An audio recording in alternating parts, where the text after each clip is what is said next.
राजा वीरेंद्र अत्यंत अभिमानी शासक था। उसे लगता था कि पूरी पृथ्वी उसी के अधिकार में है। उसके वस्त्र रेशमी होते, ताज में हीरे जड़े होते और हर सुबह उसके सम्मान में नगाड़े बजते। उसका महल संगमरमर का बना था और महल के पीछे का बगीचा उसकी विशेष शान थी। विदेशी फूलों, सुगंधित वृक्षों और संगठित जल स्रोतों से सजा हुआ। एक दिन वह अपने सजे सवरे बगीचे में टहल रहा था, सिर ऊंचा, आंखों में घमंड और चाल में रौब।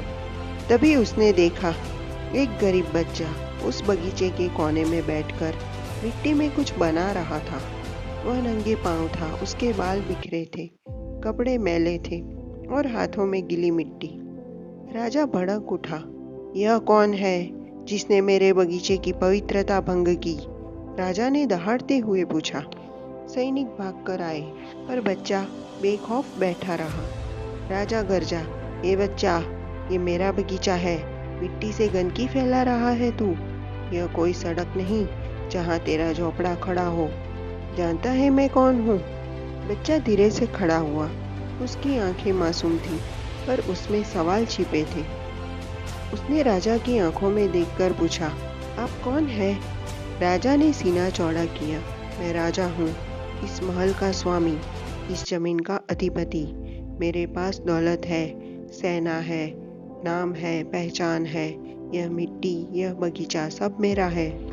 बच्चा कुछ पल शांत रहा, फिर धीरे से बोला, आपके पास सब कुछ है, पर जब आप मरेंगे तब क्या आपके लिए स्वर्ण महल खोद कर आपकी देह को उसमें रखा जाएगा, या फिर आपको भी इसी मिट्टी में दफनाया जाएगा जैसे मेरे पापा को किया गया था? राजा जैसे पत्थर बन गया। बच्चे ने धीरे से कहा, मेरे पापा गरीब थे, कुछ नहीं था उनके पास, वो भी इसी मिट्टी में मिल गए। अब आप बताइए महाराज, क्या मृत्यु आपसे यह पूछेगी कि आप राजा थे या रंक? क्या वो आपके ताज को देखेगी या बस आपकी देह को? राजा अवाक खड़ा रहा।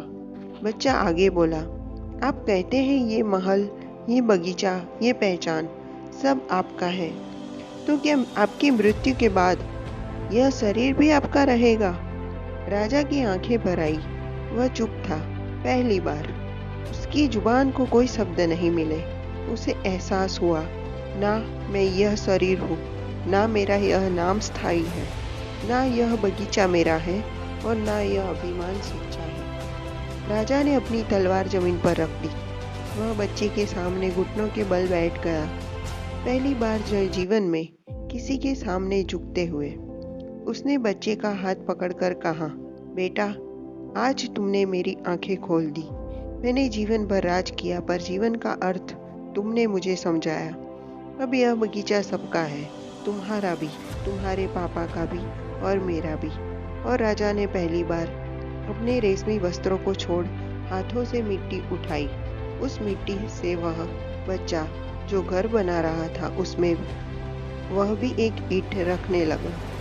दोस्तों, इस कहानी से हमें यह सीख मिलती है कि अहंकार एक भ्रम है जो मृत्यु की सच्चाई से पहले तक जीवित रहता है, पर जो मिट्टी को पहचान ले वह राजा होते हुए भी मानव बन जाता है। अहंकार एक रेत की महल की तरह होता है, जो बाहर से भले ही भव्य लगे पर भीतर खोखला होता है। अहंकार हमें यह यकीन दिलाता है कि हम सबसे श्रेष्ठ हैं, कि हमारी सफलता, ज्ञान या सौंदर्य स्थायी है, जबकि सच यह है कि सब कुछ क्षणिक है। जो व्यक्ति अपने मैं से बाहर निकल कर देखता है, वही सच्चा ज्ञानी होता है। जैसे सूर्य को अपने प्रकाश का घमंड नहीं होता, वैसे ही महान व्यक्ति विनम्र होता है। जब हम अहंकार को त्याग देते हैं, तब भीतर एक शांति उतरती है और वहीं से सच्चा विकास, सच्चा आत्मबोध शुरू होता है। जो झुकता है वही उगता है। मित्रों, अगर आपको यह वीडियो पसंद आया हो तो वीडियो को लाइक, शेयर और चैनल को सब्सक्राइब जरूर करें। Thank you so much.